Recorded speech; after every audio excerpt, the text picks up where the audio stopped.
মহিলাদের ৮টি স্বভাবের কারণে তাদের সংসারে কোনো রকমের আয় উন্নতি কিচ্ছুই হয় না, অভাব অনটন সবসময় লেগেই থাকে। খুবই গুরুত্বপূর্ণ একটা বিষয়। সম্মানিত মা বোনেরা, আপনার গভীরভাবে কানটা লাগিয়ে শুনবেন। এই ৮টা স্বভাব যদি আপনাদের ভিতরে থাকে, অবশ্যই পরিবর্তন করে ফেলুন, এখনই পরিবর্তন করে ফেলুন। যদি পরিবর্তন না করেন তাহলে আপনাদের সংসারে অভাব অনটন লেগেই থাকবে, কোনোদিন সংসারের সুখ শান্তি আসবে না। তার ১ নাম্বার হলো ফরজ গোসলের ক্ষেত্রে দেরি করা।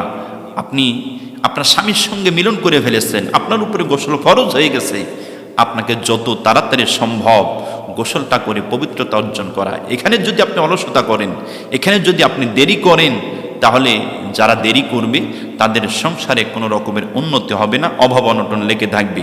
২ নম্বর হলো ফজরের নামাজ কাজা করা। অনেকেই দেখা যায় যে ফরজ গোসলের ক্ষেত্রে দেরি করে, আবার ফজরের নামাজ কাজা করে ফেলে। নামাজ তো পড়ে না, নামাজ কাজা করে ফেলে।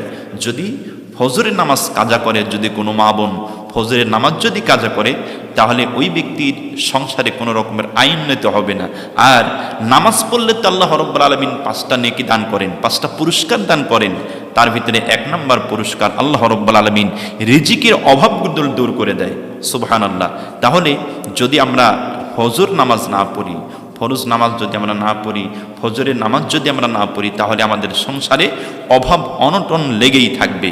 ৩ নম্বর হলো সকালে দেরি করে ঘুম থেকে ওঠা।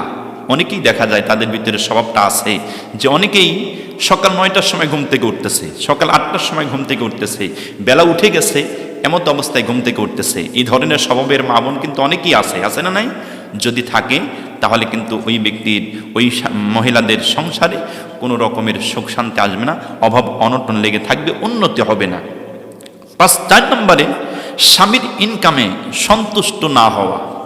স্বামী ইনকাম করে ১০,০০০, সন্তুষ্ট না, শুকরিয়া আদায় নাই, স্বামীর ইনকামে অসন্তুষ্ট। এরকম মহিলা আছে না নাই?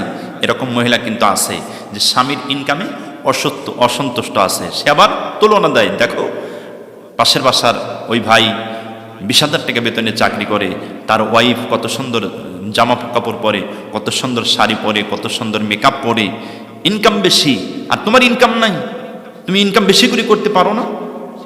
স্বামীর কাছে যদি কোনো স্ত্রী এই ধরনের কথা বলে, সন্তুষ্ট না হয় যদি তার ইনকামে, তাহলে কিন্তু এই স্বামীটা বিকল্প পথ অবলম্বন করতে থাকে, অবৈধ পথ অবলম্বন করতে থাকে। তখন কিন্তু সব কিছু একেবারে হারাম হয়ে যায়, একেবারে নষ্ট হয়ে যায়। যার কারণে স্বামীর ইনকামে যে ব্যক্তি অসন্তুষ্ট থাকে, সন্তুষ্ট থাকে না, ওই সংসারে কখনো উন্নতি হয় না। ৫ নম্বরে হলো স্বামীর মতামতের গুরুত্ব নাও দেওয়া। স্বামী একটা কথা বলেছে যে দেখো, এই কাজ করতে হবে, এই কাজ করা যাবে, এই কাজ করা যাবে না, এই কাজ করতে হবে। স্বামী স্ত্রীকে বুঝাই দিয়েছে, কিন্তু দেখা যায় যে স্বামীর কথা সব উল্টাই দিয়া তার নিজস্ব মতামতে চলতেছে, স্বামীর মতামতের গুরুত্ব দিচ্ছে না। এই ধরনের যদি থাকে কোনো মানুষ, কোনো মহিলা, সম্মানিতা মা, তাহলে আপনার সংসারে কোনো রকমের উন্নতি হবে না, সব সময় অভাব অনটন লেগে থাকবে। ৬ নম্বর হলো সংসারের পুরুষের থেকে নিজেকে বিচক্ষণ মনে করা। আপনার স্বামী আছে, আপনার সংসারে একজন অভিভাবক, আপনি নিজেকে স্বামীর চাইতে বিচক্ষণ মনে করতেছেন। তার মানে অনেক সংসারে দেখা যায় যে স্বামীকে মানে না, নিজেই পরমাণিক, নিজেই সব কিছু করে, নিজেই সব কিছু পরমাণিকগিরি করে। এরকম মা বোন কিন্তু অনেকেই আছে যে স্বামীর ধারই ধারে না, স্বামীর কোনো কথাই চলে না, স্বামীর সবসময় বিপরীতে চলে, স্বামীর কোনো গুরুত্ব দেয় না। এরকম ধরনের যদি থাকে তাহলে তার সংসারে কোনো রকমের উন্নতি হবে না। ৭ নম্বর ইচ্ছাকৃতভাবে নামাজ দেরি করে পড়া। ইচ্ছাকৃতভাবেই নামাজ দেরি করে পড়ে।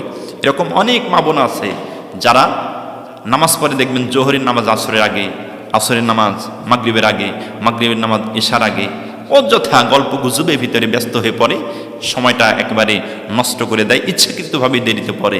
যদি হয় তাহলে তার সংসারে উন্নতি হবে না, অভাব অনটন লেগে থাকবে। ৮ নম্বর হলো আত্মীয় পারিবারিক সম্পর্কটাকে ছিন্ন করা। আত্মীয়তা পারিবারিক সম্পর্ক একটা আছে বিষয়।